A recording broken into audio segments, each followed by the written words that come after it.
Welcome. It's season 2, and you're not starting over. You just need a translator. So I want to take one word away from you today, just one. And I think when it's gone, you're going to feel maybe 10 pounds lighter. The word is reinvention. Everyone keeps telling you to reinvent yourself, right? To pivot, to start over, to begin again, right? And every single time you hear it, some part of you kind of sinks a little, right? Today, I'm going to tell you why that happens, and then I'm going to hand you the one word that actually works. You're not starting over. You never were. This is Too Late My Ass, the show for people who are too experienced to start over and too sharp to disappear. I'm Faye Chappell, and every week I take everything you've already built, 30 years of it, and I'll show you how to translate it into what comes next. Not reinvent, translate, because nothing you survive is wasted, and you're not too late. You are exactly on time. So let's get to work. Welcome back. Here's the whole thesis in one line, and then we are going to take it apart. You do not need to reinvent yourself. You need a translator. Your experience did not expire. It's just written in a language that the new room doesn't really speak yet. And that is completely different. It's a completely different problem than the one you've been killing yourself trying to solve. Because essentially, reinvention tells you that the 30 years that you've already lived are a problem. But translation tells you that the 30 years are the point. Same life, opposite instructions. And one of them has been quietly wrecking your confidence for a while now. So, why is reinvention the wrong word? So let's sit inside the word for a second. Reinvent yourself. Really hear the instruction that's buried in it. It says, become someone new. It says that person that you have been is not going to work anymore, so you need to start from scratch. Last season, we used the word reinvention a lot. Why? Because we used the reinvention because people could relate to it. It's the word you were hearing. But you've graduated, you've listened to the episodes, so now it's time to really understand. You want to walk into the new room, the new field, the new chapter, and you do not do the most defeating thing that a smart person can do, right?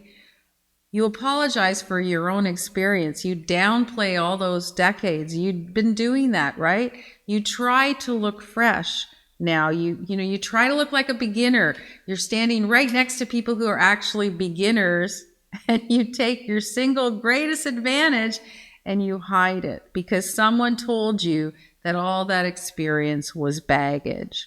I've watched brilliant people do this. People who ran departments, closed the deals, raised the humans. They survived things that would flatten someone half their age. And they walk into a room and they shrink. They talk about themselves like an apology. And then they wonder why nobody in the room takes them seriously. It's quietly costing you, right? That's the sneaky part. It's not just one bad meeting. It compels. You apologize once and it lands flat. So next time you apologize a little harder, you shrink a little more. And you start applying for things 2 levels below what you can actually do because a smaller ask feels safer. And every time you play small, it works. Your brain writes down the wrong lesson. It decides small is all you get now. Now that's really the market talking, right? Is it? Or is it your subconscious talking? Because you're saying to yourself, that's the market talking. But that's not true. That's a translation problem wearing a confidence problem's closed, right? That makes sense. So what translation actually does, let me kind of tell you or show you, I guess, the translator way. So translation starts from a completely different belief. It says your experience is not expired. It just is untranslated. The value is all still there. It's just sitting in the wrong words for that particular audience. So let me give you an example. Say you ran an operations department for 20 years and you walk in and you say, I ran operations. I want you to watch the room, what it does with that. It files it under old job, filed, closed, next. That's what happens, right? But that is not what you did. That is just what your title was. It is not your proof. So what you actually did was you built order out of chaos over and over under real pressure. And when the stakes were high and the clock was running, you did it. You made 100 calls a day with half the information. You were right often enough so that the whole thing kept standing up. That's the skill. And that skill does not age. It does not care what industry you pointed at. It does not expire when the job title on the badge changes.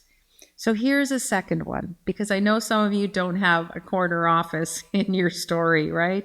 Say you spent 8 years as the one who held your family together. A parent got sick. A kid needed you, life happened, and you think, I have a gap. Oh, a lot of us have that gap, right? I have nothing to show. That's not true, because you ran a crisis with no budget, with no backup, and no end date in mind, right? And everyone under your roof managed to make it through. That's operations. That's logistics. That is leadership under fire. It's just untranslated. So you see the difference, right? I ran operations in the past. I build order out of chaos under pressure is a promise about the future. So one closes the conversation, the other one opens it. It's the same 30 years with two completely different sentences. So it's a translation gap. It's not a skills gap. So here's the part that I need you to hear. Listen, because when you feel stuck, when the new thing is just not landing, your brain hands you a story and it says, skills gap. You don't know this. Skills gap. No, it says you're missing something. It says, go back to school, get one more certificate. You know what I think about certificates. Wait until you're actually ready.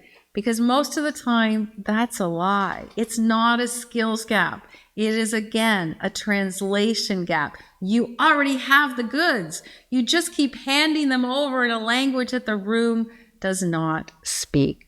So here is why that is the best news that you're going to hear all week. Because a skills gap takes years to close. A translation gap you can close this afternoon. You do not need a new self. You just need new sentences. And you might be asking, but what if I'm actually changing fields? And I can hear the objections, Faye, that's fine if I'm staying in my lane, but I'm going somewhere completely new. Different industry, different world. Doesn't my experience actually stop mattering? No, it doesn't. It matters more, actually, because when you change fields, the specific tasks do not, they do not transfer, but the proof underneath them actually does. So nobody in the new field can out-experience you on judgment, on staying calm under fire, right? On reading a room, on making the call, on owning the outcome. Those don't belong in your old industry. They belong to you. The field is just the setting. So your proof is the thing you carry across any field, anything that you do. So here is your move this week. Here's your assignment. You always get an assignment when you listen to this podcast. So it's small, but it works. I want you to take your proudest win, the one that you still bring up at dinner, right? Have it in your head. Whatever it is, it was at work or was it something you did in your home life, whatever it was, what is your proudest win? And I want you to write it down twice. First, I want you to write down what you did, the facts, the title, the task, the project. Then underneath it, I want you to write what it proves you can do next, not what happened, what makes you capable of doing now. The second sentence is the translation. That is the whole move. So I want you to do it one time and you will feel the shift because you'll stop describing your past and you'll start pointing at your future. Same story, but it's a completely new language. And suddenly you're not the person whose best days are behind them. You're the person who is obviously built for what is next. So that's the word swap today. Stop trying to reinvent, start translating. You are not too late. You are never behind. You are just untranslated. And if you want help writing that second sentence, I built a free tool for exactly this. It's called the Compass, and there's 8 questions, and it hands you your next move back in plain language. And it's free, and the link is in the show notes. Okay, so go ahead and do that now. There is no excuse. It's free. And then once a month, I will go live and translate someone's story in real time. It's called the First Wednesday Live. It's the first Wednesday of every month, and it's free. So you can come watch, or you can bring your own story, and maybe we'll pick you to do it on the spot. And when you're ready to build the whole second act with us, the door is the Rebellion Room, and we'll be right there waiting for you. So you're not too late. You're exactly on time, and I'll see you next week. So that's the episode. And before you close it, do one thing. Take a win that you're proud of. Write it down. Write down what proves you can do the next thing. That's a translation. That's the whole game. Do you want the tool that does it with you? It's called the Compass, and it's free. The link is in the show notes. And once a month, I go live and rebuild someone's story in real time. It's called the First Wednesday Live, and it happens every first Wednesday of every month. And it is free, so come watch or bring your own story. And when you're ready to build the whole thing with us, the door is the Rebellion Room. We'll be right here.